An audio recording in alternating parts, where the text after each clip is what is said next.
حبيبي يا محمد يا جد الحسين يا رسول الله. الله أكبر الله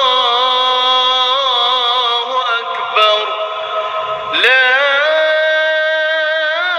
إله الله أكبر الله. الصلاة والسلام على رسول الله سيدنا ومولانا محمد بن عبد الله وعلى آله وصحبه ومن والاه أما بعد. فقال الله تعالى في القرآن الكريم: أعوذ بالله من الشيطان الرجيم. بسم الله الرحمن الرحيم. يا أيها الذين آمنوا اتقوا الله حق تقاته ولا تموتن إلا وأنتم مسلمون. وقال النبي صلى الله عليه وسلم: اتق الله حيثما كنت وأتبع السيئة الحسنة تمحوها وخالق الناس بخلق حسن. صدق الله العظيم وصدق رسوله النبي الكريم. Bapak Ibu jamaah salat zuhur yang dirahmati oleh Allah Subhanahu wa taala. Bersyukur kita kepada Allah dengan ucapan alhamdulillahirabbil alamin. Pada zuhur kali ini kita semua masih diizinkan oleh Allah berkumpul di masjid yang kita cintai ini dalam rangka melaksanakan bentuk ubudiyah kita kepada Allah Subhanahu wa taala. Salawat dan salam tidak bosan-bosannya kita sampaikan kepada guru junjungan alam Nabi yang mulia Nabi Muhammad sallallahu alaihi wasallam dengan lafaz Allahumma sholli ala sayyidina Muhammad wa ala alihi sayyidina Muhammad. Assalamu alayka ya Rasulullah. Bapak Ibu jamaah salat zuhur yang dirahmati oleh Allah Subhanahu wa taala. Pada siang hari ini kita akan melanjutkan kajian kita pada pekan yang lalu, masih membahas tentang 3 tanda atau 3 sifat diberikannya kepada seorang hamba kebahagiaan dunia dan akhirat. Alhamdulillah, di antara 3 sifat tadi sudah kita bahas 2 sifat. Dalam hadis Rasulullah sallallahu alaihi wasallam bersabda, "Salasun man u'tiyahunna faqad u'tiya khairud dunya wal akhirah." Ada 3 tanda atau 3 sifat. Siapa yang ada pada dirinya 3 tanda atau 3 sifat ini, maka Allah akan menjamin kepada seorang hamba tersebut kebahagiaan dunia dan akhirat. Sifat yang pertama kata Nabi adalah qalbun syakirun. Yang pertama adalah hati yang pandai bersyukur. Yang kedua walisanun zakirun. Sifat yang kedua adalah lisan yang senantiasa berzikir kepada Allah Subhanahu wa taala. Dan sifat yang ketiga di dalam hadis ini Nabi sampaikan wa badani 'alal bala'i sabir. Sifat yang ketiga adalah seseorang yang ketika ditimpa musibah, diberikan cobaan, maka dia pandai bersabar. Bapak Ibu jamaah salat zuhur yang dirahmati oleh Allah Subhanahu wa taala. Pada pertemuan yang lalu di sifat yang pertama kita sudah membahas dan membaca salah satu hadis dari baginda Rasulullah sallallahu alaihi wasallam, yang mana di dalam hadis tersebut menjelaskan dan menerangkan kepada kita tentang 2 sifat yang wajib dimiliki oleh orang-orang yang beriman. 2 sifat tersebut adalah yang pertama sifat syukur, yang kedua adalah sifat sabar. Jadi sifat syukur dan sifat sabar ini adalah 2 sifat yang wajib dimiliki oleh orang-orang yang beriman.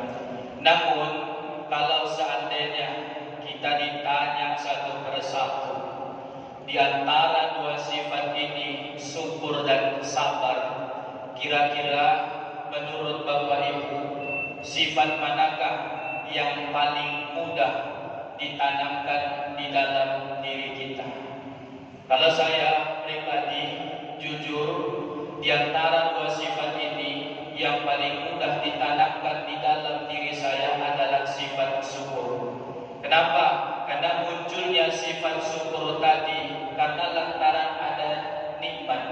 Siapapun orang yang memberikan nikmat kepada dirinya, tentu dia bahagia.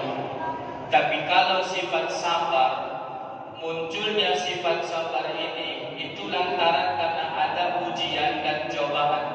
Siapapun orangnya, sealim apapun orangnya, setaat apapun orangnya, kalau dapat ujian, dapat cobaan, belum tentu 100% dia sabar dan ikhlas.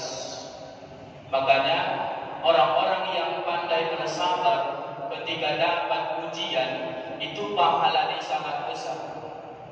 Dan lagi pula kita yang hidup di dunia ini itu tak akan pernah terlepas dari yang namanya ujian.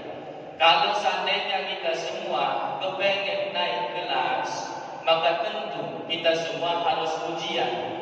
Jadi semakin soleh kita, semakin taat kita kepada Allah, maka semakin banyak ujian yang akan datang kepada diri kita.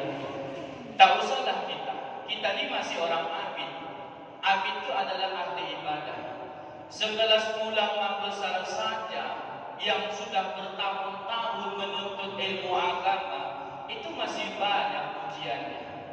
Terkadang melalui anak, terkadang melalui harta, terkadang melalui rumah tangga. Jadi ujian itu tak akan pernah lepas dari kehidupan kita. Ujian itu tak akan pernah berhenti. Maka ketika diri kita ini semakin alim, semakin soleh, maka insya Allah semakin banyak pula lah ujian yang akan menanti kita.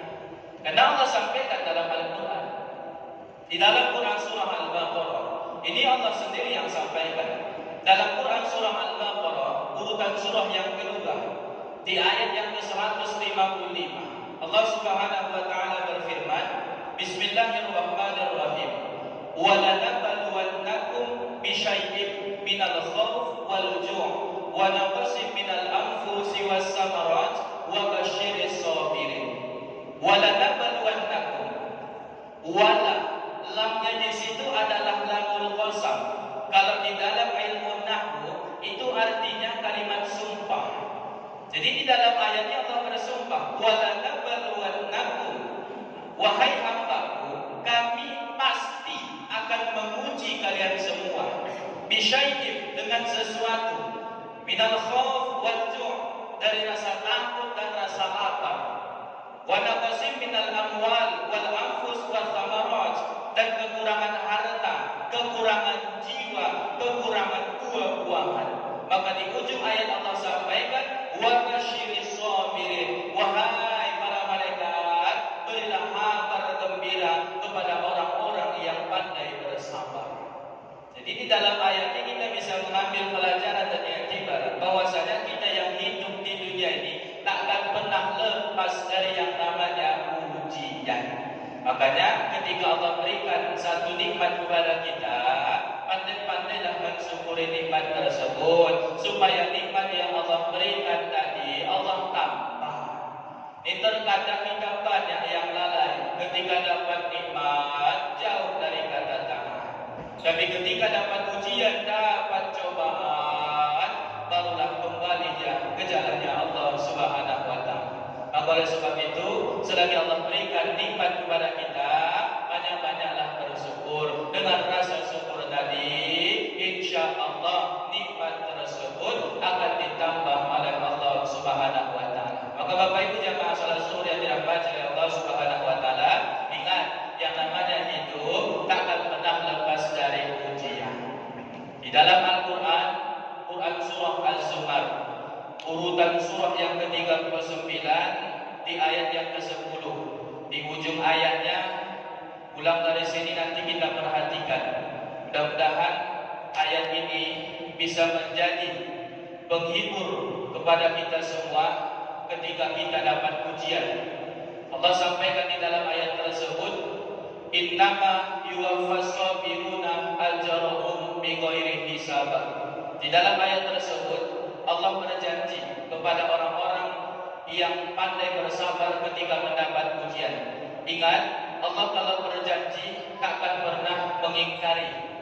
Beda dengan kita manusia, 1000 janji tapi cuma satu yang ditepati. Allah kalau sudah berjanji takkan pernah mengingkari. Di dalam ayat Allah sampaikan, innaka la tukhraji, takkan pernah mengingkari. Maka janji Allah kepada orang-orang yang bersabar di dalam Quran surah Az-Zumar, urutan surahnya yang ke-39, ayatnya ayat yang ke-10.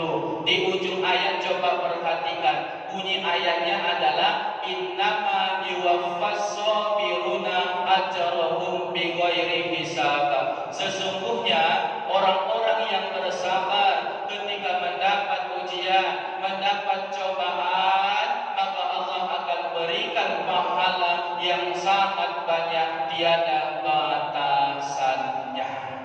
Bighairi hisab, tak ada batasannya, tak ada penghalangnya, banyaknya luar biasa. Itu tak bisa kita bayangkan. Pokoknya kata Allah, bighairi hisab, pahala yang sangat banyak, tak ada batasannya. Jadi mudah-mudahan kita semua, Allah golongkanlah kita di dalam golongan hamba-hamba yang senantiasa bersabar ketika mendapat ujian. Amin. Amin ya rabbal alamin. Mudah-mudahan tausiah yang singkat ini ada manfaatnya kepada kita semua, terkhusus bagi pribadi diri saya sendiri.